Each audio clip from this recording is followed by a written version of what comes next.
Welcome to the Bend Don't Break podcast. I am Aaron Schweitzer, your host, along with Central Oregon's happiest reporter, Laurel Bronze. This podcast is powered by the Source Weekly, Bend's locally owned newspaper. Our guest today is Nancy Blankenship, Deschutes County Clerk. She has worked as a county clerk since 2003, is the past president of the Oregon Association of County Clerks, member of the International Association of Government Officials, certified as an election administrator by Auburn University, and a third-generation Oregonian, has lived in Central Oregon for most of her life. Nancy, thanks for being with us. Thanks for having me. I appreciate the opportunity.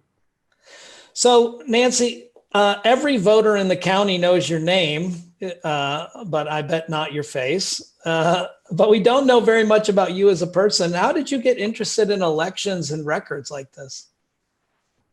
For a lot of people like me, it was just something that you grew up with. There was those rites of passages like getting your driver's permit, then your license, then you register to vote. My mom was a poll worker. Have had family on my dad's side of the family that were in the legislature. One was the county clerk in Wasco County. Then I got the opportunity to go to work for the city of Redmond. I worked for the city of Redmond for about 16 years, 15 and a half, about 15 years of that was as the city recorder. And the city recorder is the election official for the city. So I had the opportunity to work pretty closely with my predecessor, Susie Penhollow, who was the county clerk for 20 years. Yeah. And so the county clerk's office does elections and recording. And so as a city recorder, I worked with her not only as an election official, but also in the act of recording real property records and the like at the office. So I learned a little about what the clerk's office was about through those interactions. And elections was just something that's just an important part of everything that we do. And as Americans and U.S. citizens, and when the opportunity arose and Susie was thinking about retiring, it seemed like a good opportunity to make the move and change from working for the city to working for Deschutes County. And it's been a great opportunity. I've appreciated all the things that I've been able to do, the people I've been able to meet, going to a few national conferences and learning more about how elections work across the United States, because every state is so different. Every state has different laws and unique characteristics that's interesting to learn about, and taking those opportunities to learn how we can better the system here in Oregon, which is quite a great system, I think. Yeah, I got to think, Nancy, at those kind of conventions, you're somewhat of a rock star, aren't you? As you go around with your perfect vote by mail system and throngs of other county clerks, I imagine, coming up and asking questions. And well, we try and relay the praise where it is due, and that praise is due to former county clerk Dale Riley, who in 1981 made the trek to San Diego County with some Secretary of State folks. And Dale worked shoulder to shoulder with the folks in San Diego County, learning how their vote by mail process worked. And that was in May of 1981. And then by November of 81, he'd gotten authorization to do a small special election between him and between Lynn County and another county, I believe it was Benton County, that had a small election to test vote by mail for the very first time. And so that just continued on for various types of elections, special elections. We got approval by the legislature to do vote by mail for special elections. And it's kind of interesting, you hear a lot of rhetoric nationally, people opposing, people for. And it was, if you look at the history of Oregon, when one party was for it, the other party was against it, and vice versa. So eventually in 1998, an initiative was received enough signatures to go on the ballot. And in November of 1998, by an overwhelming majority, 2/3, voted in favor of all vote by mail in Oregon. So in this little unknown election of 2000, Oregon proceeded to make some giant strides, and our primary and general election was held by vote by mail. And we had, sailed through that. I think you didn't hear too much about Oregon. There were some other states on the other side of the continent that was under the radar, but Oregon was sailing smoothly. And we've tried to, as time goes along, add different things to make it better for the voters and for the system. So we feel very good about being the nation's first vote by mail state. Washington was the second, and then Colorado. We each have different flavors of vote by mail and different laws that are applied, but it's really exciting to be out on the forefront of making voting accessible for our voters in our states.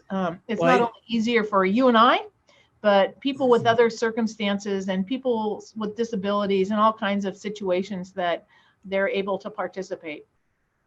I think it's really hard for people who haven't lived in another state or experienced what a hanging chad is, or how things can go so sideways when you're going into essentially like a tiny booth with a halvesy curtain and punching around on a plate like I used to do when I was younger.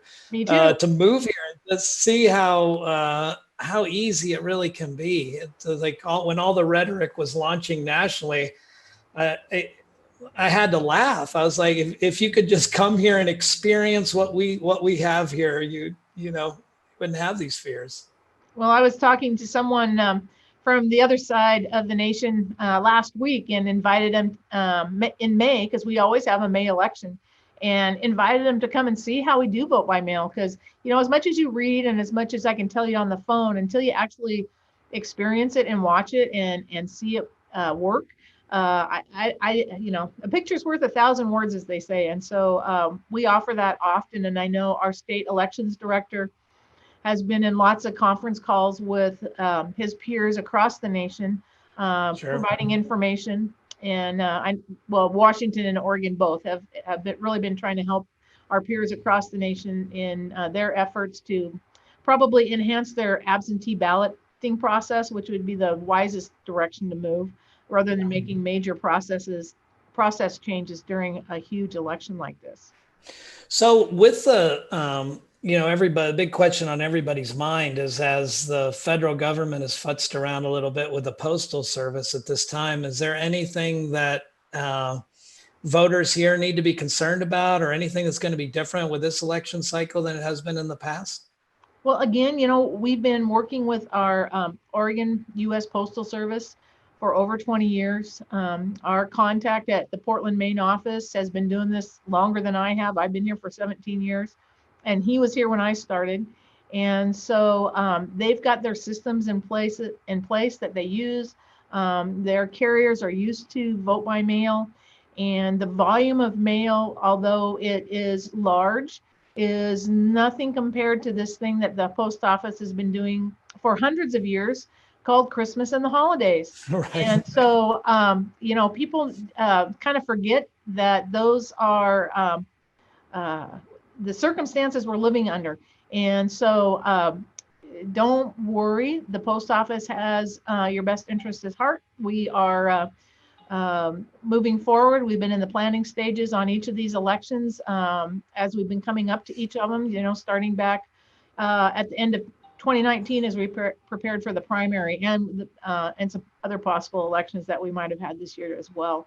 So, the big thing is, depending on where you live, if you're here in Deschutes County, we recommend that if you haven't mailed your ballot by the Tuesday before the election, which it would be October 27th, that you take your ballot to a official drop box.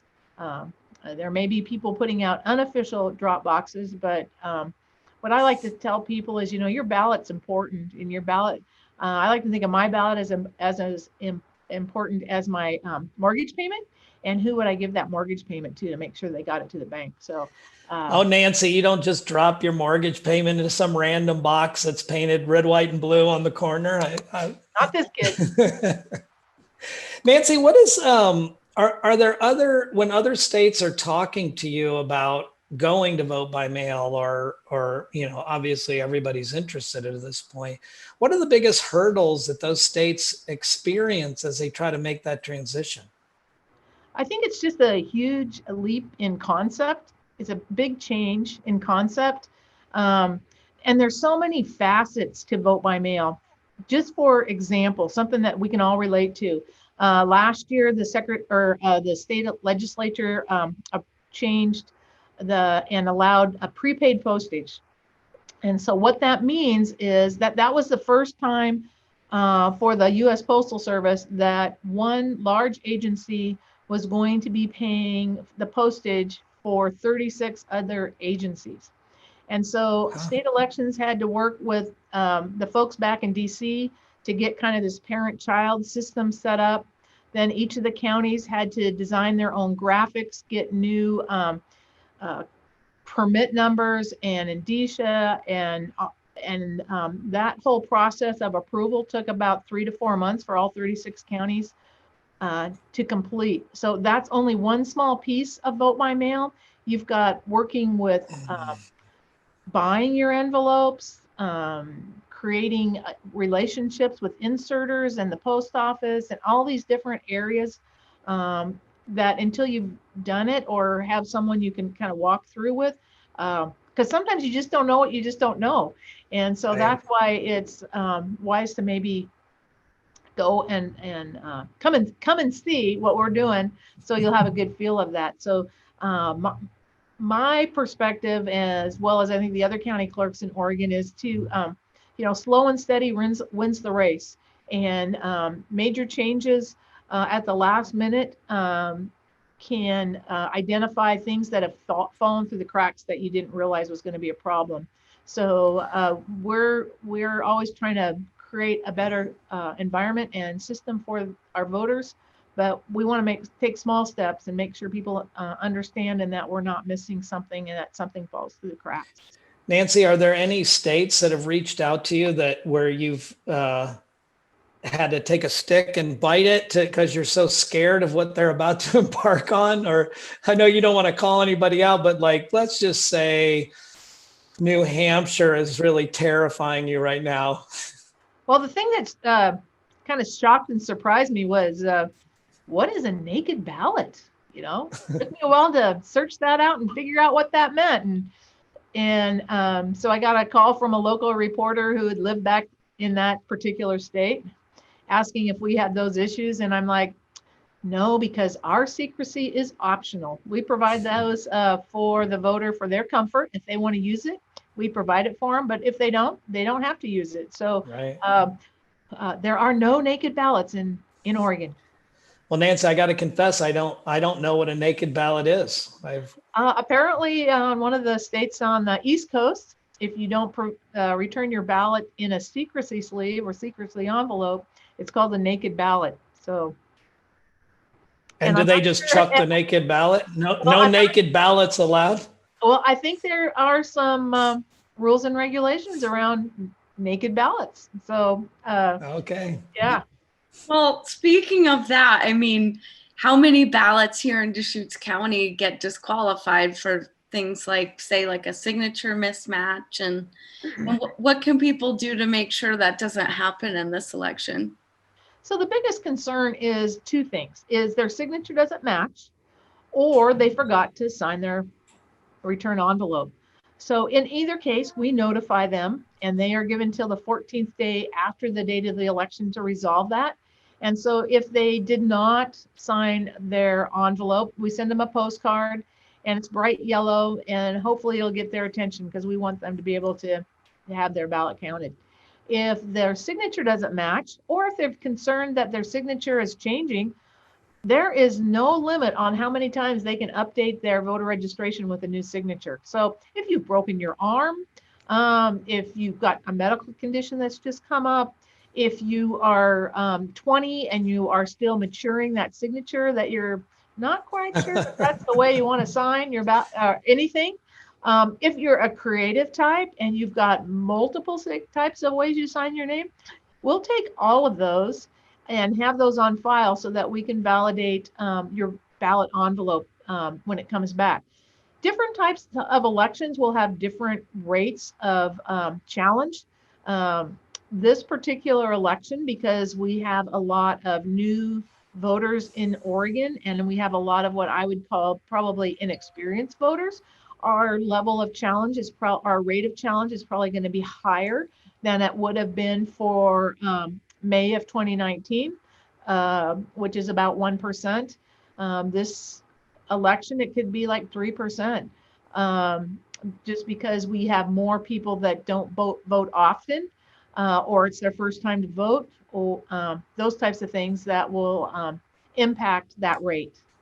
So if they have a changed signature, like what is the best thing that they can do? Should they just try to match it to what's ever on their driver's license? Or Best thing to do is to get a paper card. You can print that off of from OregonVotes.gov. You can get one from our office. The libraries and DMV are all open. So you can get that paper card, print it off, and get it to our office so we have it on file. okay. Because, you know, next time you vote, you may not remember exactly what you did. So just give us a new signature so that we can have it on file. And then it's more comfortable for the voters because they're using the signature that you're used to. Okay. Sounds like people need to curtail their creativity, Nancy. Only getting a little. There are some very creative people here. I bet. And that's not all bad. No. Switching gears a little bit, can you talk about the motor voter law and how that came about 5 years ago? I just read a study today that it's actually opened up voting for a lot of people that would, you know, traditionally have maybe some suppression, like younger people in particular. And so can you talk about that a little bit? Sure. So in the 2015, I can't remember, it was 15 or 13, but it became effective January 1st, 2016. It's called Oregon Motor Voter. So anytime you have an interaction where you're getting your driver's license, a permit, or an ID, or updating, that's called a qualifying event. And if you are not already registered, what happens is you go into DMV, and they ask you if you are a citizen, and you provide documentation that you're a citizen. Those records are then sent to Oregon State Election, and they're compared to any records that we have on file. If you're already registered, it doesn't move forward. If you're not registered, then it moves forward to the appropriate county. That voter is, or potential voter, is sent a letter saying, hey, you're going to be automatically registered to vote. You will automatically be registered as a non-affiliated unless you return this card and let us know what party affiliation you would like to be affiliated with. If you do not want to register to vote, you need to return this card and decline the opportunity to vote. So you've got those different options. And so they are not registered until that period of time, the 21 days from receiving that, it has elapsed. And so they are automatically registered to vote. If they don't provide us with a party affiliation, they're registered as a non-affiliated, but you can update your party affiliation anytime you want to. So there's no limits on that. And it's easily done through OregonVotes.gov under My Vote. And that's a great resource. People can find out, you know, look at their registration and make sure it's correct, see if their ballot's been sent, see if their ballot's been received, all kinds of things. But Oregon Motor Voter has increased our numbers as far as those eligible to vote being registered, upwards around 90%. So that's really high for the state. And one of the great things about the folks in Oregon, or the voters in Oregon, is like on an election like this, we're usually in the 80 percentile. I'm anticipating somewhere between 83 and an 87% turnout here in Deschutes County. So we're usually always in the top 3 to top 5% of voter participation nationwide. Incredible. It is. It's awesome. Yeah.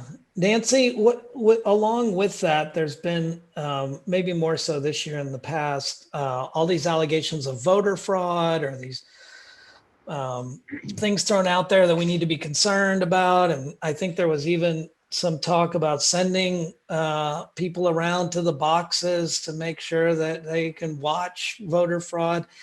What, as the county clerk, how do you respond to that? What are your thoughts? We just see very little voter fraud. In the 2016 election, I think Secretary of State moved 52 or 54 cases forward to the Attorney General Department of Justice. And I think most of those were people that had voted in 2 states. And so we are part of a consortium called ERIC, and it helps states. Right now, there are 30 states involved. It started in, I think it was 2012 or 2013. And we are really fortunate because the person that is overseeing that organization is from lives in Marion County. And the organization helps us to identify people that are moving and people that are registered in multiple states. It's not against the law to be registered in multiple states because you can move and forget to cancel your registration. It is illegal to vote in multiple states. So that along with working with Social Security Administration Death Records Unit, they gather data and provide data to these 30 states. And we use that data to maintain a clean voter roll. We don't use it as the only ID data point to cancel somebody's voter registration. We'll reach out in other ways as well before we cancel somebody's voter registration, but we will use that to inactivate a voter. And when we inactivate a voter, we always reach out to them. We send them a card and let them know, hey, this has come to our attention. Is this information correct? If so, let us know. If not, let us know. Because sometimes a child will update with the post office that they are moving to Corvallis or Eugene to go to college, and all of a sudden everybody in the household gets moved to go to college with the kid. Yeah. And so there's stuff happens. Anytime you have people or technology involved, it's not perfect, but we strive for 100%, but things happen every once in a while. So we have a variety of methods that we can use to maintain a clean voter roll. And ERIC is one of them. We use national change of address through the U.S. Postal Service. Each county health department is required to notify the clerk's office on a weekly basis of deaths in the county. We scan all the local papers' obituaries to cancel voters for because of death. And so there's a lot of different mechanisms we use to maintain a good, clean voter pool. And so that is something that you develop over time and learn how to do over time. And so it really benefits everyone. And, for those people that don't like to have to contact us every time they move, we can track some of that, but we may have to reach out to them and say, is this information correct? Can you validate that you are where this information tells us that you're at? Well, Nancy, what are the other 22 states doing that aren't part of the ERIC system? I don't know, but I'd like to go out on the campaign trail to get them to sign up. Sure. But there is a fee. So the user fees cover the cost of the services that ERIC provides, salaries and the like. And so we are hoping to get more and more states to participate because it has worked really well for us. And Washington is a participant. So we're hoping to get the other states that are close to us encouraged to participate as well. Seems like a better push than, I don't know, armed militias at voter boxes. I'm going for the ERIC system. Yeah, so that's just what, so we just don't see the level of fraud that people talk about. And about 10 years ago, there was a lot of talk about it. And so there was an opportunity with a situation where there were some illegal aliens with that kind of situation in the Portland area. And so the information was available, and they were just did some double checking in our voter registration rolls to see if any of those folks were registered, and not one of them were. So there are different things that they do at different times just to kind of validate voter registration within our system. Over the years since you started working in your current position, how has the party affiliation in Deschutes County changed. So for about the last 20 years. So when I started in the early 2000s, there were more Republicans registered in Deschutes County than Democrats. When that kind of changed at the first of the year, I hadn't gone back that far, but Judy Stigler, that I think a lot of folks know here in Deschutes County, she was a state representative and been very active in our area. Remembers back when the reverse was true back in, I believe she said, in the 70s. So as motor voter increased the number of registrants in Deschutes County, the number of unaffiliated voters rose dramatically. And so as of the first part of the year, the Democrats, the number of Democrats rose to equal and then have surpassed the number of Republicans. And that's primarily in the Bend area. If you look at other rep districts, that the Republicans are still more affiliation there than the Democrat Party. But in the Bend rep district, that has gone back to the way it was, I guess, in the 70s. So, but there is a huge amount of non-affiliated voters in Deschutes County and across the state. Nancy, how does that unaffiliated, as more of these unaffiliated voters are added, do you see that, I mean, motor voters in place now, do you see that unaffiliated voter increasing? And is that because some people are just opting out of the two-party system? Or is it going to keep growing? Is there a time you see in the future when unaffiliated voters could become as big a voting bloc as, say, Democrats or Republicans? Well, if you look at it, I think they are right now. Yeah. So it will be interesting as we move forward to see what happens. Some of the things you hear across the counter, people are kind of frustrated with the two-party system and kind of withdrawing from the process a little bit. And I would love to see people re-engage, and because the presidential election is not the only election that we have that's really important. We've got other special elections. Like I said, we have an election every May. And so the May of odd numbered years is our special districts. And those folks impact our lives on a daily basis with schools and fire, college, library, all those kinds of things. And those are very important. And I'd like to see a higher voter turnout for those types of elections. So, and if those types of election, party doesn't matter. The only time party matters for which ballots you're going to receive is the May of an even numbered year, which is our primary. So, the tendency right now is more non-affiliated voters. So it will be interesting to see what happens over time. I'm wondering if you're seeing, and maybe I'm getting too much into the numbers, but do a larger percentage of non-affiliated voters sit elections out? Is that something you know? Like as a body, will you see like 50% attrition, whereas Republicans or Democrats are only going to be 30% non-participation?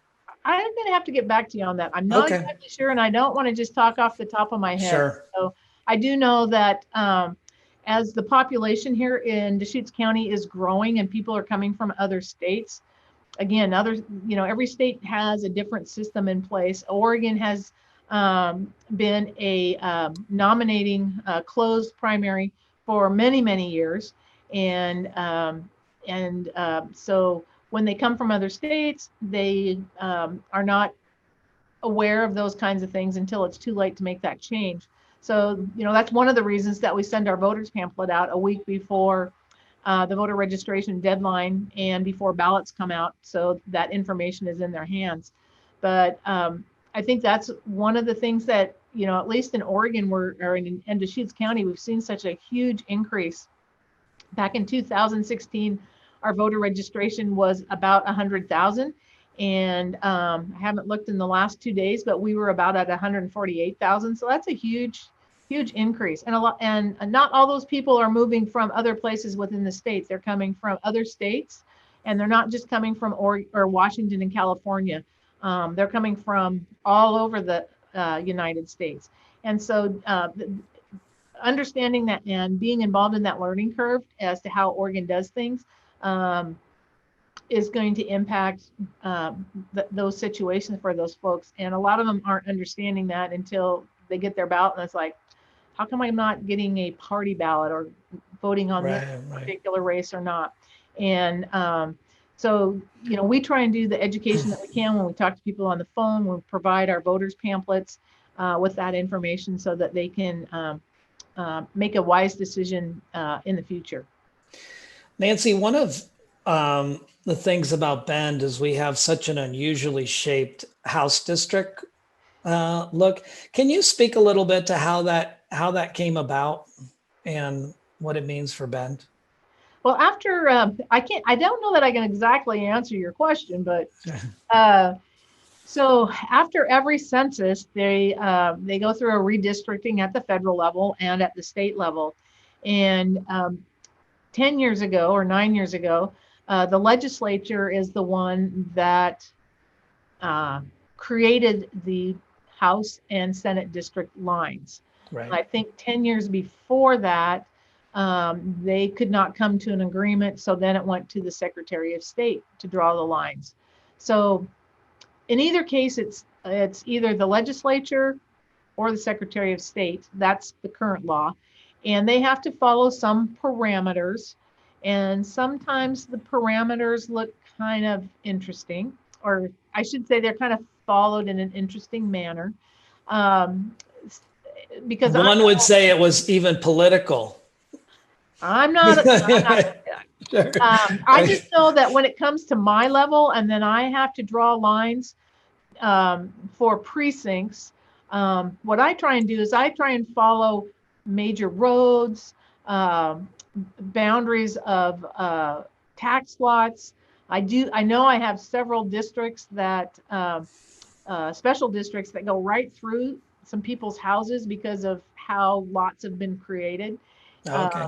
But like in the Redmond area, I tried to follow a specific, like 27th Street had become kind of an arterial collector, like 27th Street is here in Bend, and use those major divisions that people are well aware of to kind of delineate the precinct lines. And so that's kind of what I use or have used to try and modify some of those precinct lines. And precincts used to have a limit of 5,000. That limit's been increased to 10,000. I don't think we have any that are larger than maybe 6,000 or 7,000 in the 50 precincts we have in Deschutes County.